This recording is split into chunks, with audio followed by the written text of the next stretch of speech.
if it is confirmed that roads around that lab were shut down for a number of days in mid-October, it is highly coincidental that there was a major shutdown of those roads at about the time one might have expected this virus to first get transmitted to humans, whatever the origins may have been. But this would be another piece of circumstantial evidence that there was some kind of accident or outbreak from those labs, not from the seafood market or anywhere else. That's why it's so important we get to the bottom of this data.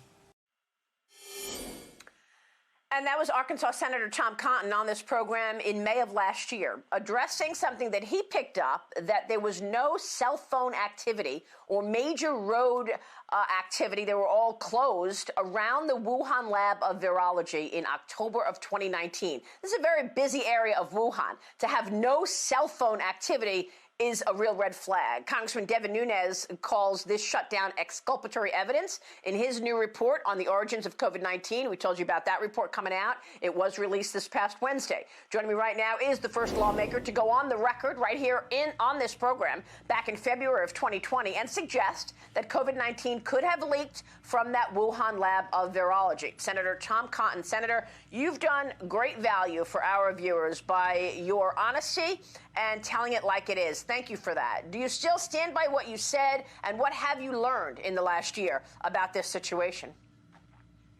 Yeah, Maria, it's hard to believe it's been 15 months since you and I first discussed what I think most Arkansans think is a very common sense proposition, that it surely is a big coincidence that this virus started not up in some remote mountain village with caves full of bats, but rather in downtown Wuhan, a city larger than New York, just a few blocks up the road from labs that was researching bat-based coronaviruses.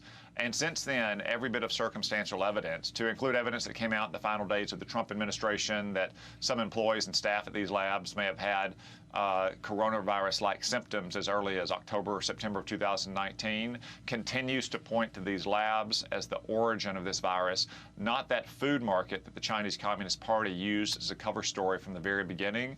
That's why it's so imperative that the Biden administration hold the Chinese Communist Party accountable and demand answers for all of these questions.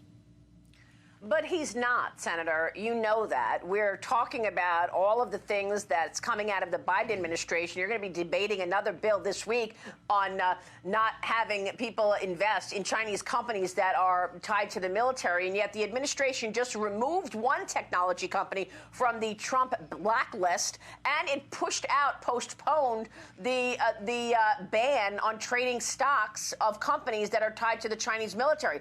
What's going on?